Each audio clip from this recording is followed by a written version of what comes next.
We are a very international lab.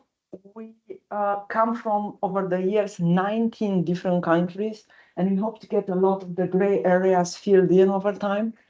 But what makes us maybe the most unusual is that we are a very diverse group also in terms of disciplines. We are not all of us computer scientists or engineers. We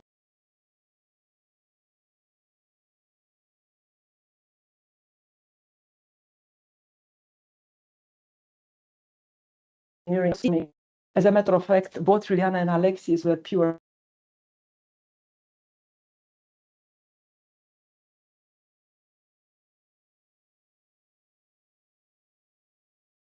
diverse, and that makes us think differently and push each other. I also want to tell you a little bit about my kind of vision for research in AI, which is a little bit different than the mainstream. And I've written 2 years back a manifesto that I call the case for reality-centric AI, where I say that I really like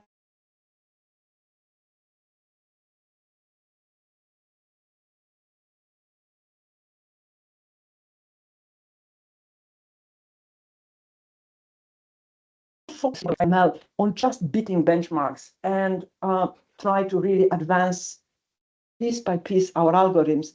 Instead, try to kind of look at big societal problems that AI, I believe, can really tackle and orient our work.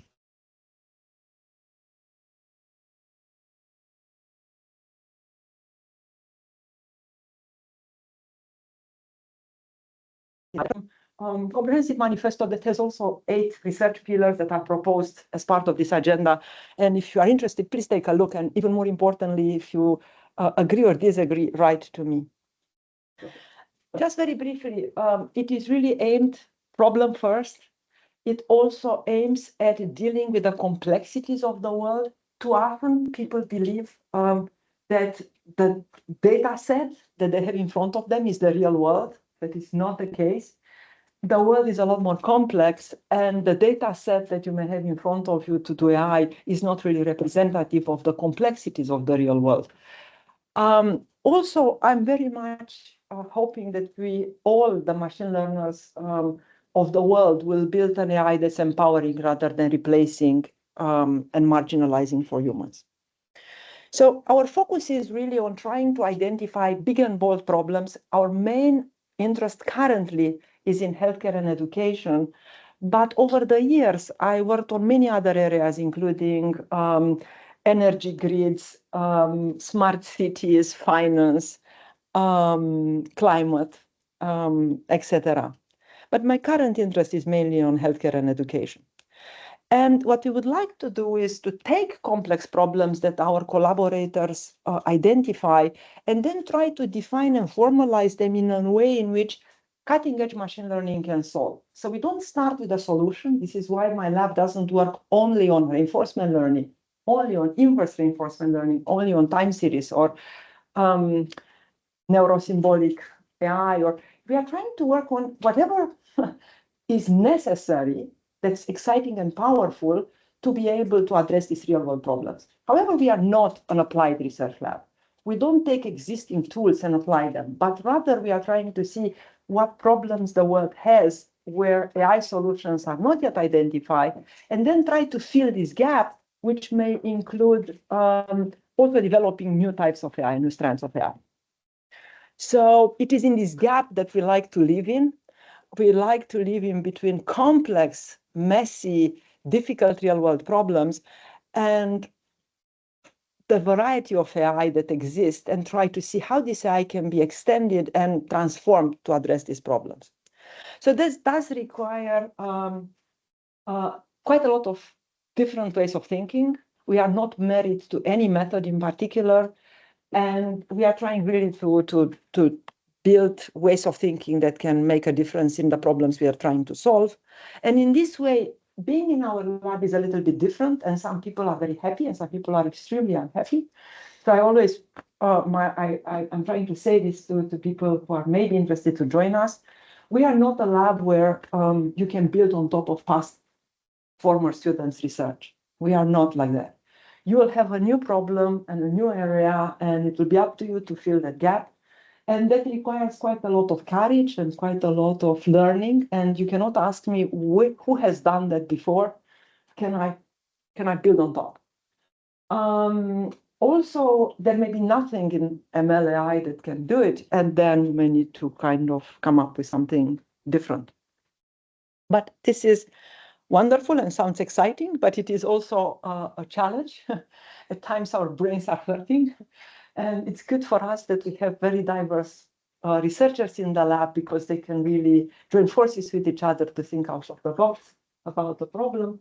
And we often feel a certain amount of intellectual adrenaline trying to solve these problems, and a sense of achievement if our collaborators think we made some advance. Okay, enough.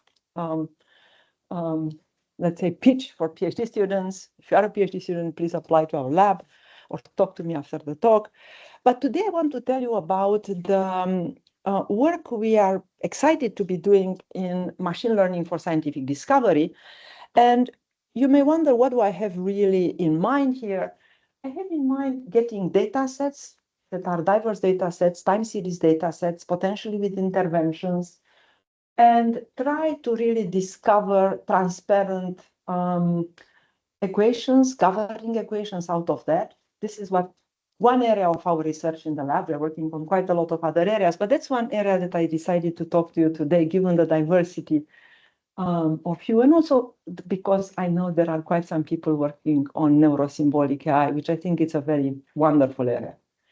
So what you see here is Kepler, who looked a lot at this data from elliptical data of Mars, and he discovered Kepler's laws, and it took 9 years to do so.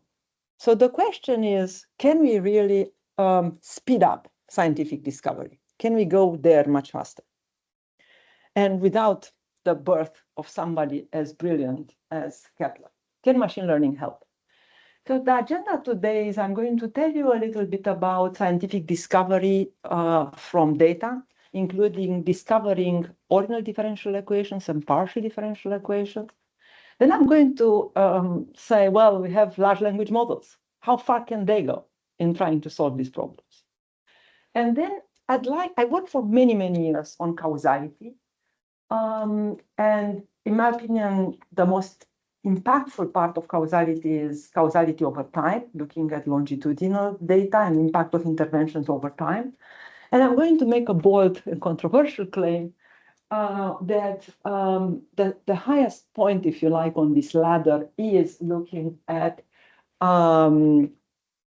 discovering governing equations. So I'm going to make a bridge between discovery of dynamical systems and causality, and say, why do I argue that we need to go even further than we have gone so far in causality? And finally, I'll tell you a few words about an area that I'm quite excited about, and this is the area of digital twins. Okay. So over the centuries, we have human experts that have tried to really look at a variety of problems and try to discover the laws of nature, from physics to the physiological to the psychological. And the type of laws that I'm talking about, we learn them usually in high school or undergraduate in physics, but they are there in many other fields besides physics, including pharmacology, physiology, finance. And the type of equations that I'm going to be interested in are concise, generalizable, transparent, and hence very easily amenable to further analysis, such as stability and so on. And I'll take you in a little bit of a journey that spans multiple papers. Actually, the first one I will not talk about, which is first, if you are somebody outside there of machine learning who thinks machine learning remains a black box, that's wrong. We increasingly, as a community, are making big progress, and we no longer need to live with black box machine learning. For instance, even statistics was not able to come up with transparent time series models, but increasingly machine learning, we are able to do that. And this is some recent work from our lab that I won't talk about, but which looks at transparent time series data and how to do that. And this is important because if it is to empower clinicians, and clinical scientists, we really want to have not only a black box model to which we apply post hoc interpretability methods, but we want to have something that's interpretable by design. What I will tell you about is how we can discover ordinal differential equations, which has many applications, including medicine, and also discovering partial differential equations, again, with numerous applications, some of them highlighted here. But this is not only about medicine. Again, in almost any science, we often would like to discover, whether it's finance or another field, you'd like to discover these governing equations. So I'm also going a little bit later to tell you why the world of causality in which I lived in for the last 10 years, I feel needs a little bit of a push to the next frontier, and why this world of discovery, I think it's very powerful and can bring even causality to the next level. And I'm going to try to make a beginning bridge, a wooden bridge, is not yet a very strong bridge, but beginning with bridge between these two fields, and hopefully excite you and help us build a more solid bridge between these two areas. And in that process, I'm going to tell you about two recent works that are trying to build this bridge. Okay. So let's just begin with, as I told you, I'm not going to talk too much about explicit functions. I'm going to start directly with learning ODEs. And this is work that has puzzled us for a very long time. And the ones among you that may be familiar with work in this area know that if it is to try to discover ordinal differential equations from data, we have trouble because we really need to deal with time derivatives. And this is hard.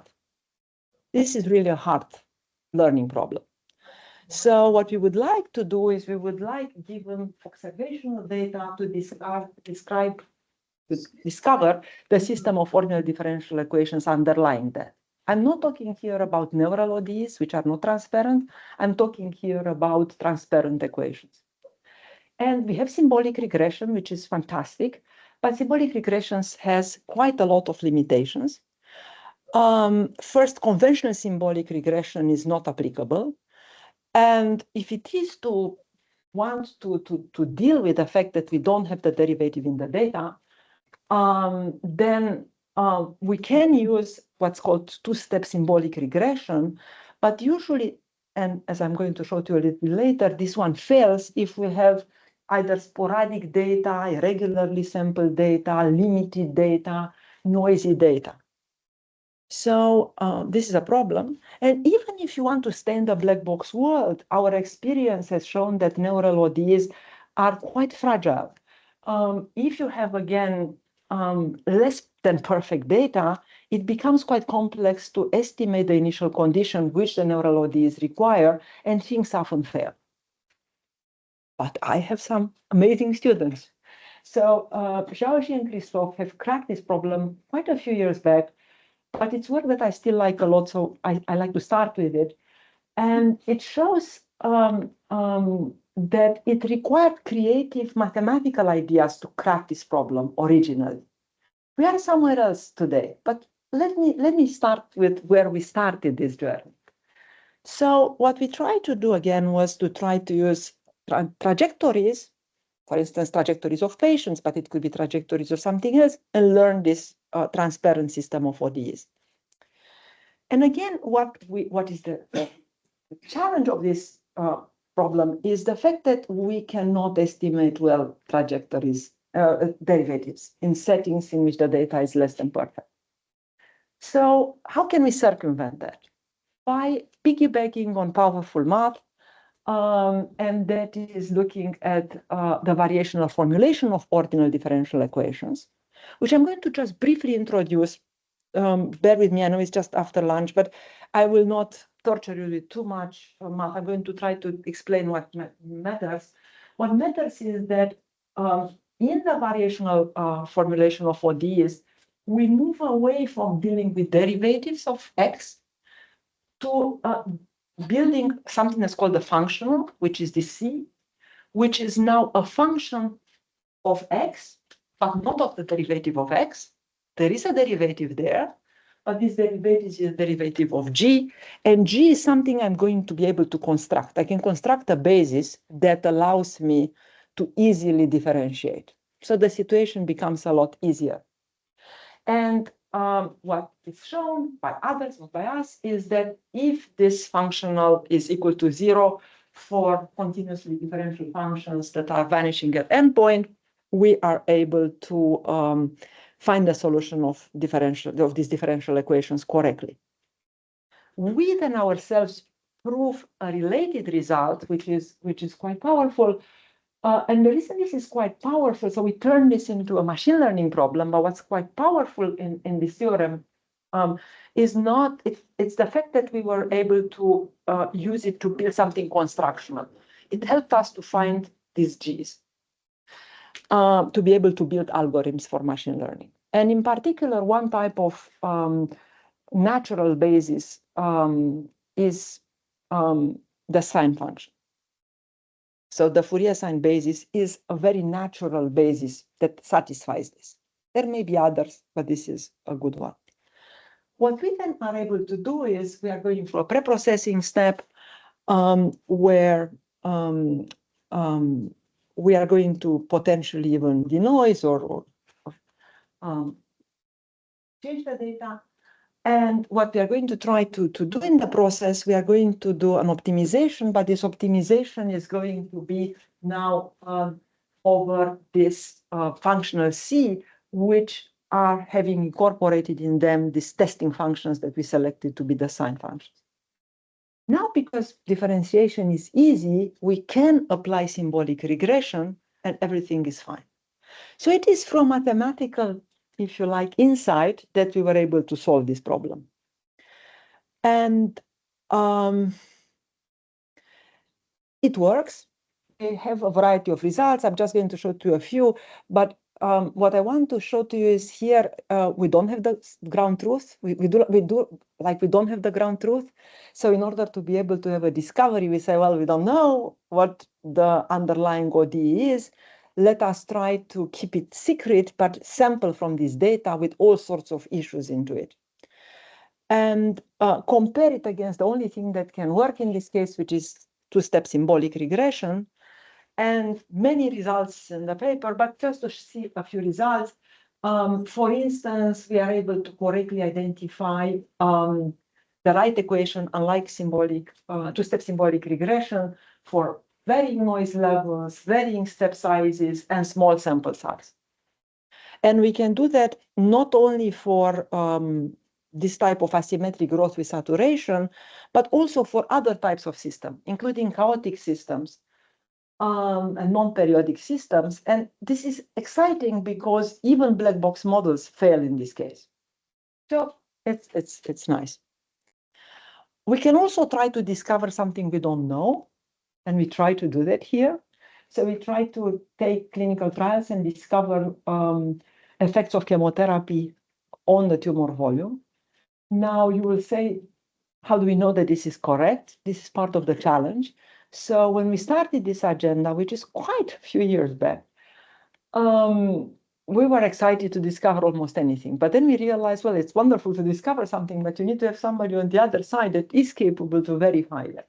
So this is why a lot of work currently in our lab happens in pharmacology, because in pharmacology, we are working with very amazing scientists who are coming from the clinical pharmacological side, who are used to doing, let's say, discoveries themselves, often in the form of ODEs, and they know how to take this and test this and validate that. So early work, maybe more naive, but now more recently we take it to a scenario where we can do something together with collaborators. But if any of you in the room happens to be from an area where you think discovering ODs would be exciting and you can validate this, please reach out, because we are keen to see what's happening. Okay, so this is about ODs, but what about PDs? PDs is super hard. And this was even more complex for us. And we didn't want to do it just because the math would be more difficult. We wanted to do it because we have often population models. We often have not only dynamical systems over time, but spatial-temporal systems. And for that, PDEs is what we would like to have. And this is even more complex because the space is difficult to search. And unfortunately, this trick, this mathematical trick, this variational trick may not always work. Again, I have a secret weapon. It's called Christophe geology this time. And what did we do in this paper called Decipher? We thought about first, can we really relax assumptions? And we looked at what the literature did in this area. And we saw that current methods make a lot of assumptions, some of them quite restrictive. They may make the evolution assumption and may assume that the PD is a linear combination, which in many scenarios it is not. And in that case, we kind of either need to restrict significantly the space of PDs that we are finding, which is more or less becoming ODs, or we can solve the problem. And trying to do better than that gave us headache for a very long time. Let me put it this way. So what did we end up with? We ended up with the following insight, that we can take a PD and split it into two parts, a derivative-bound part and a derivative-free part. The derivative-free part doesn't have derivatives, so we can do whatever we want there. We can take it directly to data evaluation, and things are fine. So we don't need additional constraints on this part, and we are happy. This is the part that gives us headache. And again, because the variational trick may not always work, we need to do something with it. So we can leave the derivative-free part as complex as we like, but it's a derivative bound part that we need to kind of limit. And what we do is we say for a derivative bound part, we want to restrict it to equations that are allowing us to accept the variational trick. So what we say is that this part could be anything, the derivative free, but the derivative bound part needs to allow for that type of variational trick. And this allows us to build a new class, a quite general class, but still not perfect, of variational-ready PDs. And as far as we know, at least last year was the broadest family of PDs that admit the variational formulation. We then proceed and build an algorithm that searches through this space. And we search through all the closed form derivative-free parts. And for that, we can be very adventurous because there are no constraints and it's easy to do. But for the derivative bound part, we are searching for a linear subspace of derivative of equations. Okay, enter LLMs. Can all these headaches be solved by large language models? And I need to confess to you, I was hoping that not, but unfortunately the answer is yes. So, or fortunately or unfortunately, I'm not sure how I feel about the whole thing. It seems that we don't need so much amazing maths and brains, because we can let large language models use their brains to do at least part of the job. Maybe not all the job, but part of the job. So in some very recent work that we'll present at NeoRIPS in a month, together with quite a few students and a collaborator from the pharmacological industry, we try to see how far I can share the slides. How far we can go with this. And again, just to recap, symbolic regression has all sorts of problems, but also has problems with the fact that it becomes very computationally complex, that I can only deal with few variables, and it grows super exponentially with the equation length. So what we did in this framework that my students call D3, so data-driven discovery, we are going to try together with an LLM framework, a multi-step LLM framework that I'm going to present to you, to propose models propose features, think about models, aggregate models to be able to find and validate ordinary differential equations. We showed it for pharmacology because that's the place where nowadays we do a lot of work, but in the appendix we have experiments from physics and quite a lot of other areas. So this is not only for pharmacology. And what's interesting this time, because we do have collaborators on the pharmacological side, we are able really to find something new that we can really at least validate with experts. Okay. So what we are going to try to do, we are going to try to take, is in the beginning, trajectories of disease and learn a white box function F. And so similar to decode. We are also going to try to say, well, if there is remaining error, we can't fit the data perfectly, which is often the case. Let's, in addition to the white box model, see if we can fit the residual with a neural network, thereby having a hybrid model. So we are going to learn a white box model, and then for residuals, if you want to fit everything and you only care about performance, we're going to add a hybrid model on top. And again, as I mentioned, we are going to propose new models, acquire new features, validate models. So let's see what's happening. It's kind of small. Sorry for that, but I'm going to walk you a little bit through it. So maybe I start with the end. So at the end, we are going to discover a white box model, F. And this white box model would be an ODE, but it's going to be described to you in code. Yeah. So this code here is an ODE. How do we get there? We start with a problem description where an expert of this area will describe the data. Will describe the variables, the quantities that play a role, will describe potentially the units associated with it. And then what we are going is through a process of trying to model this data and create a first model using a large language model. This first model will then be evaluated. The evaluation function may differ depending on your goal. In our case, we are interested to fit the data well, so we looked at mean square error, but that doesn't need to be necessarily the case. And I think evaluation of models is an interesting part of the puzzle here. Then another part of this large language model that we have built to this discovery framework tries to consider a variety of features that could be added to the model or subtracted from the model. And reasoning associated with this feature is applied, and a new model is created. Now, after a few such models are created, the evaluators are also going to compare them and reflect about their performance. And this information is going to feed the new generation of the model.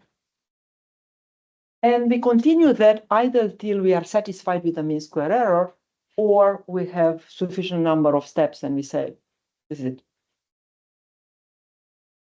Okay. So we tried this on quite a lot of things, but I'm showing to you just one here. We tried it on warfarin data set. The reason we chose this data set, some people in the audience, if they may be clinicians, may say, why warfarin? Well, warfarin still remains an interesting drug. It's a kind of old drug, but the reason we put this one in our work is because it was one of the very few publicly available data sets. So this still remains an area where we may have privately quite a lot of data sets because of our collaborations. But if it is to write a machine learning paper, we often write a machine learning paper and then a pharmacological paper. In the machine learning paper, we use whatever data set may be available, and then together with pharmacologists may write a paper to the pharmacology area. But this is about the machine learning community, so this was warfarin. And we wanted to see what we can do. And this is the warfarin pharmacokinetic model that we found. I'll look at it. I'll tell you what the pharmacology said. But what I'd like to show to you is this is the existing warfarin model. This is the white box model. And this is the hybrid model that has a white box and a black box. And we didn't do that just for warfarin, we did it for a few other types of data. And then we ask pharmacologists, clinical pharmacologists, and clinicians who are not co-authors, what do they think about it? And they were quite excited about it. So it's a first step. We need to take this to the real road and really stress test this model and see when it fails and when it doesn't. And we are embarking in the journey together with pharmacologist colleagues from quite a few countries. But it's exciting that large language models seem to be quite good at it. Maybe not surprising to some, but surprising maybe to others. What about now causality? So as I mentioned, I think that we could go beyond the way we currently think about causality, and let me explain why. So let me start with causality the way in which I like to think about it, and it may surprise you because I'm closer to computer science than I am to statistics. And I used to be at UCLA, and Judea Pearl was my colleague, and we often would enter interesting debates. But I always kind of liked the statistical way of thinking about causal treatment effects. So what you see here is causal treatment effect, but in the time series setting, where I have variables, I have time series features, trajectories, I have actions over time, and I want to estimate the potential outcome in the Neumann-Rubin framework. This is known to be challenging for the ones among you who are not maybe causality people. It's a mess. It's a mess because of many reasons. We don't observe counterfactuals, but we also have time-dependent confounders in this case.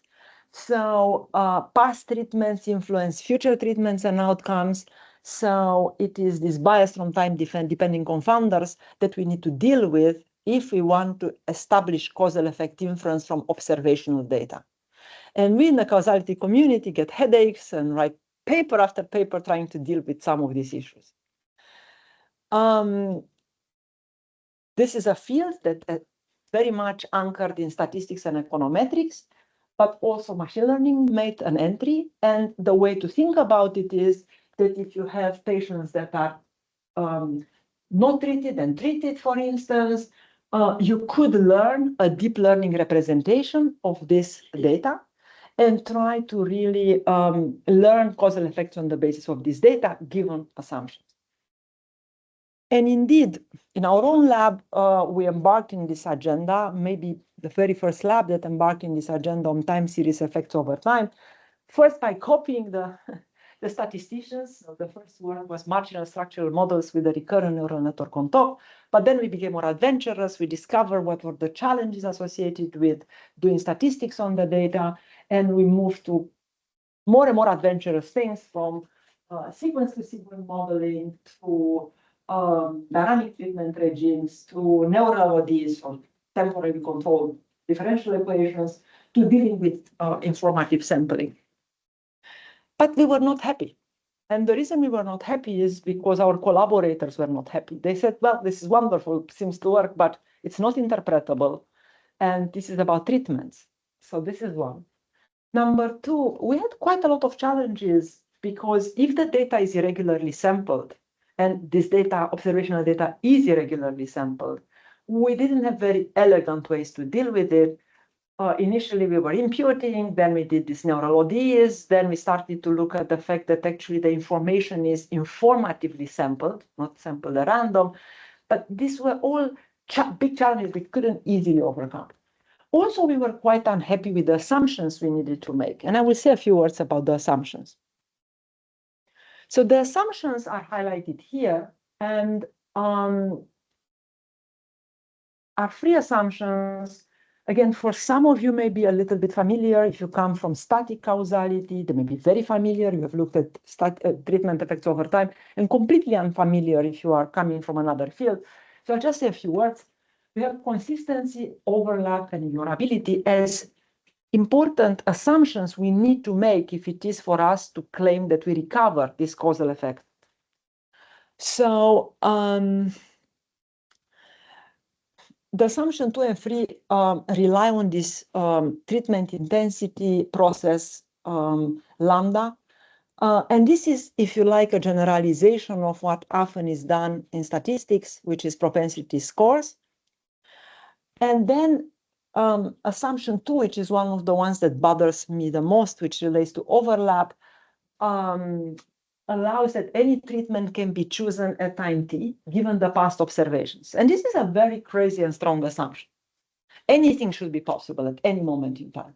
And certain things are clearly not the case.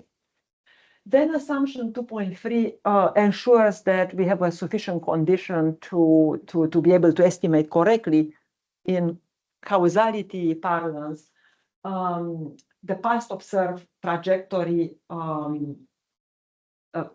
does block any backdoor paths to future potential outcomes. So this pipeline of causal inference can work well without trouble. So what about dynamical systems as a solution to this? Where instead of learning a representation, we would learn personalized ODEs for every patient. Well, this is something that excited us. And recently we made it happen with Christophe, Sam, Jeroen, and Zhaoji. And what we try to do here is to connect our work on ODEs with the treatment effect estimation, try to reconcile the differences, try to see whether the assumptions we need to make are as strong or more relaxed, and also build a very first method. So again, a wooden bridge. So what do we want to do? We want to take the data and learn personalized ODEs for every patient. So we would like, in other words, to recover from data the underlying system of ODEs. And we would like to learn, again, the underlying ODEs. And this G could be, for instance, a biomarker or a set of biomarkers that somebody may specify. Okay. Why are we happy if we could do this? I'll tell you a little bit more about the challenges, but we would be happy because this will be interpretable then. We would deal very naturally with the irregular sampling issue, and we will have new assumptions, which hopefully are going to be more useful, at least in certain settings. At least we will have an option to choose different assumptions and go this path, depending on what the data is. So this sounds beautiful, but there are challenges. Every time you win something, you have some challenges. This required a different way to learn from data than we did in causal effect inference so far. Dealing with static features and variation among the patients was a challenge. And also the treatments. In ODEs, we like everything continuous, but here we have treatments which may be binary, maybe categorical, or even variations on this. So these are the assumptions that we have for our work to make it happen. And there are quite different assumptions than the ones made for treatment effect estimation. But what I'd like to kind of show to you is how we connect our assumptions with these treatment effect assumptions. We try to connect them to make this bridge between the two. So the existence and uniqueness and observability are very important for our ODE discovery because we really need to uniquely identify the underlying system. On the other hand, the assumptions 2.1 and 2.3 are similar because to some extent what we try to do in causal inference is we would like really to interpret the estimate as a causal effect. So also for identification reason, we have similarly seeming assumptions. But what is very nice about it is that actually this overlap assumption that the causal effect inference literature requires can be really relaxed by making assumptions 3.1 and 3.2. So when you look in detail, and you'll need to trust me, or look at the paper even better, this assumption is somewhat weaker in our case. So we are happy with the assumptions, but what about the treatments? As I mentioned, we need to find ways to encode these treatments into the ODEs. And what we do is, depending on the class, if it's continuous, simple, but if they are binary, categorical, we needed to find a way to incorporate this type of treatment in the dynamical system and in the dynamical equation. And we did so. Another thing that I will not talk about, but is sticky and complex, and most of the technical part of this paper is dedicated to this, is the fact that we need to have a personalized ODE per person. So we need to deal with what's called between subject variability. And in neural ODEs, excuse me, in ODEs, we don't have a natural way to do that. And we usually only have one kind of between subject variability, which is this residual unexplained variability. And we really needed to be able to introduce this variability to be able to move from the population to individual. In our algorithm, then, which is this insight algorithm, we start with discovering a population level differential equation. And then subsequently, for every patient, we discover, starting from this population level equation, patient-specific differential equations. And what's kind of interesting and important is that we really need to smartly regularize the numeric constants associated with each individual equation. And they cannot be too far away from the population level equation. And also we have a nice regularization term for overfitting at the very end for the population versus the individual. Okay. So the advantage is that now we have both population level equations as well as individual equations. Okay.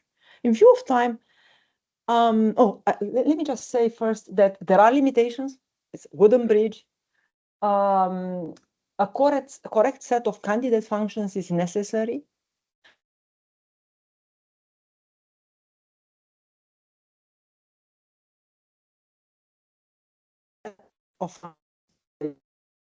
It's best when we don't have too many variables. And unless you may plan to use the large language model which has built, in which case maybe this problem is circumvented. And ODs are noise-free, which is a problem. So we may need to extend this to stochastic differential equations. In view of time, I'll just say that digital twins are another area which can use this type of hybridization approach. And again, this is very recent work that will be presented at NeoRIPS. And the reason we are excited about digital twins is because they're representing a dynamic and virtual representation of a system. And this can be for everything. Can be a patient, can be an organ, can be an organization, can be a clinical trial, and doesn't need to be medicine. Given that, the reason I find exciting these digital twins and the idea of digital twins is that right now we often, when we do causality or when we do these new ideas in causality, we may have a proposal for a clinician on how to treat this patient better. But they receive from us only a treatment effect estimation. They do not receive an entire, if you like, test bed to do scenario planning and stress test our thinking. So often it's difficult for them to trust us. So similarly, like I will not send people in a plane without stress testing it through a wind tunnel. Similarly, why not create a wind tunnel, this time with a digital twin, such that we can really stress test for this particular individual all the possible future scenarios. Both understand what will happen for them over time, understand what will happen if I act at a particular moment in time, if I stop intervention, and think about possible scenarios that could happen to this individual. Sorry. And the way we thought about doing that was not by just using mechanistic models, even though we like everything neurosymbolic. And also we didn't want to do it all neural, because as we know, it's both black box and requires a lot of samples. So what we do is what we currently do quite a lot in our lab, it's hybridization. So we combine mechanistic models with neural models, and we automatically learn and optimize this model. And that leads to a bi-level optimization that needs to be solved, which is not trivial because it requires encoding both domain priors and searching through a huge space. How do we do it? Again, with a large language model. So it is this time an even more sophisticated large language model that does that. And this large language model has both a neurosymbolic part as well as a hybridization part, and passes through 4 different stages, including that are iterated over time, including modeling, optimization, evaluation, and generation of a new twin. If you want to hear more about that, we have a set of engagement sessions that we are doing monthly. So if you're interested to connect to us, to discuss with us, I'd like to invite you to join us. It's called the Inspiration Exchange. We just had one yesterday, and it is going to be online. Maybe it's already online now. And we discuss a lot about digital twins. My students talk about digital twins, about this paper and other works. And we are talking quite a lot with industry partners to try to understand where is the technology needing to go from a requirements point of view. And finally, if you are a PhD student, consider joining us. Thank you.